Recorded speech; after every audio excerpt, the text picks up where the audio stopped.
Hey, what's up, everybody? We are back with another 12 Rules for Life video. Today's video is going to be on rule number 6, and I am so excited to bring you guys this video today. It is a short chapter, but it is packed full of amazing stuff. So I'm going to stop babbling and get right into the video. Rule 6. Set your house in perfect order before you criticize the world. He starts off this chapter by addressing some of the mass murders that have happened in recent years. He mentions the Sandy Hook school shooter, the Colorado theater shooter, and the infamous Columbine school shooters. They all had a problem with reality. He quotes here the writing of the Columbine school shooters. They wrote, "The human race isn't worth fighting for, only worth killing. Give the earth back to the animals. They deserve it infinitely more than we do. Nothing means anything anymore." If you recall your history, the Nazis came up with a final solution to the Jewish problem: kill them all. Well, in case you haven't figured it out, I say kill mankind. No one should survive. In this perception of the world, the shooters made them judge, jury, and executioner and deemed existence evil and unworthy. They chose to cause suffering for the sake of suffering itself. To hell with everything. In the play Faust, a tragedy by the genius German playwright Wolfgang von Goethe, the main character, Heinrich Faust, trades his soul to the devil Mephistopheles in exchange for whatever he desires while he is alive. The devil Mephistopheles' defining belief can be summed up in the following lines of the play. "I am the spirit who negates, and rightly so, for all that comes to be deserves to perish wretchedly. It were better nothing would begin. Thus, everything that your terms sin, destruction, evil represent, that is my proper element." Now, this evil theory sounds very similar to that of the Columbine shooters. Most people have felt as if the world was evil at one point or another, and that it was beyond saving. For after all, life is very hard, and we all go through pain and suffering. But very few of us act out on this thought, such as the mass murderers have. To an extent, we do create a lot of our own suffering, and if we were to change, no doubt the suffering would be lessened, but we will never be rid of it completely. People die. Disasters happen. We are betrayed by people. Who then is to blame? How could we not question the meaning behind it all? Even the great Russian author Leo Tolstoy questioned the value of human existence, which can be seen in his following writings.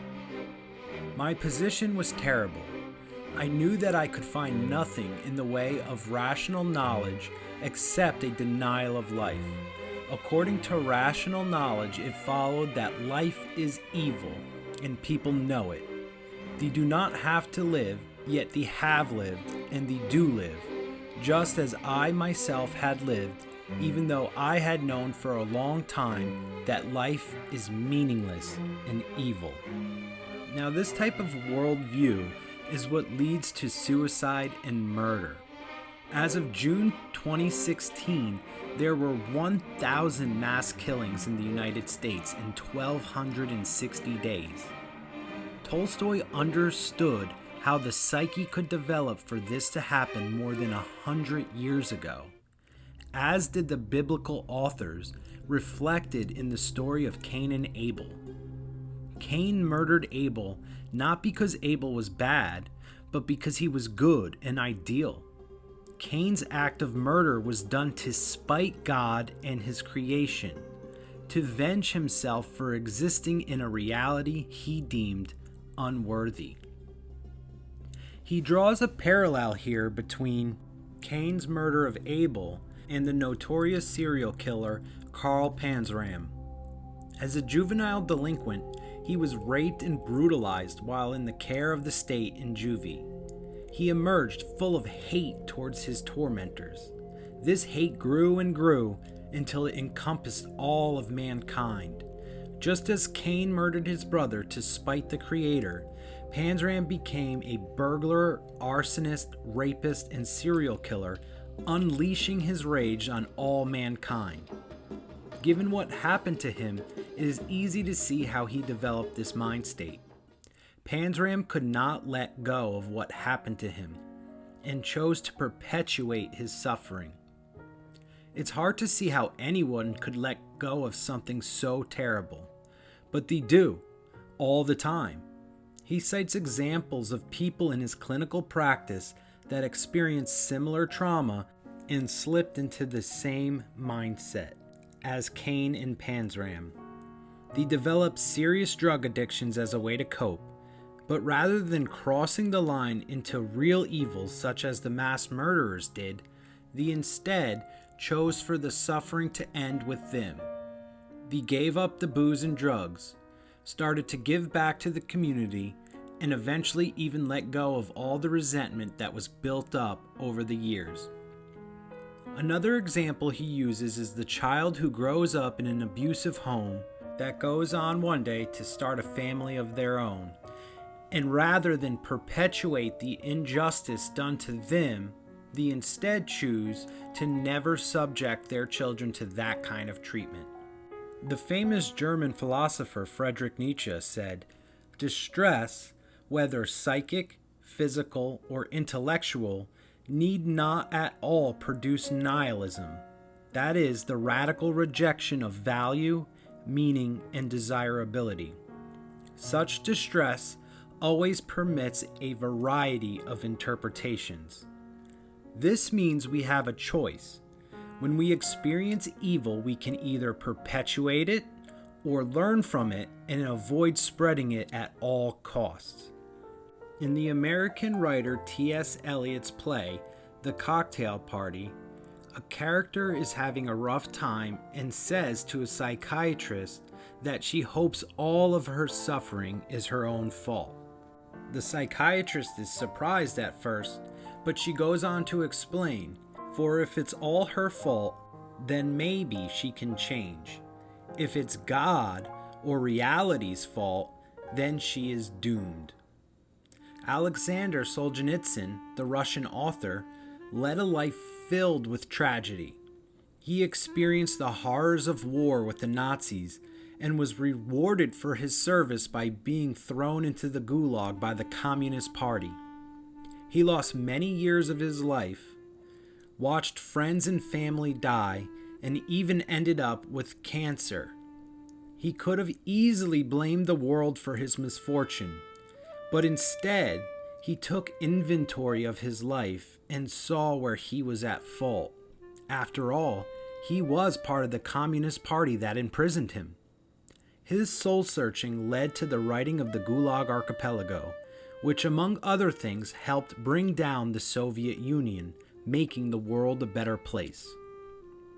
When we stop questioning God or reality and instead focus on our own actions and how they fit into the bigger picture, we can often make tremendous progress in our lives. However, as we are lifted up and begin to garner success as a result of this soul searching, it is very easy to become arrogant and prideful. We can become obsessed with power and growing our own success, and when things don't go our way, we can quickly slip back into the old mind state of questioning reality. The Old Testament of the Bible encompasses this cycle perfectly. Every time the Hebrew people establish themselves, they forget where they came from and start complaining about God. God in turn is forced to humble them so that they might learn to trust in Him rather than to question Him. When Moses led the people out of Egypt, the trip across the desert should have taken weeks.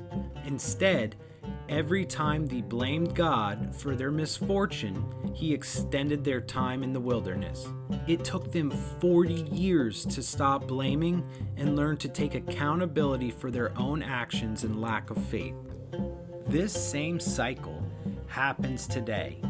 We build homes to live in, states and countries. We abstract the principles on which these things are built, things like freedom, faith, honor, and love. These principles form a foundation for our beliefs.